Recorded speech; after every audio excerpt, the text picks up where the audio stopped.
रसूलुल्लाह सल्लल्लाहु अलैहि वसल्लम जब मेराज के सफ़र पर गए तो आपने एक फरिश्ते को देखा जिसके पर जले हुए हैं। तो आप सल्लल्लाहु अलैहि वसल्लम ने जिब्राइल से पूछा कि इस फरिश्ते को क्या हुआ। तो जिब्राइल ने फरमाया कि इस फरिश्ते को अल्लाह ने हुक्म दिया एक बस्ती को तबाह करने का। जब ये बस्ती तबाह करने गया तो इसने वहाँ एक शेर ख्वार बच्चे को देखा तो इसे रहम आ गया, तो ये बस्ती तबाह किए बगैर ही वापस आ गया। तो आप सल्लल्लाहु अलैहि वसल्लम ने फरमाया क्या इसकी तौबा कबूल नहीं होगी। तो जिब्राइल ने फरमाया कि अल्लाह ताला कुरान में इरशाद फरमाता है व इन्नी लगफ़ारुन लिमन ताबा, यानी जो तौबा करे मैं उसे बख्श देता हूँ।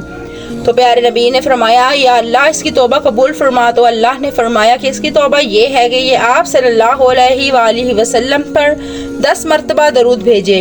उसने 10 मरतबा दरूद पढ़ा तो फिर अल्लाह ताला ने उसे बाल और पर अता किए और वो उड़ गया।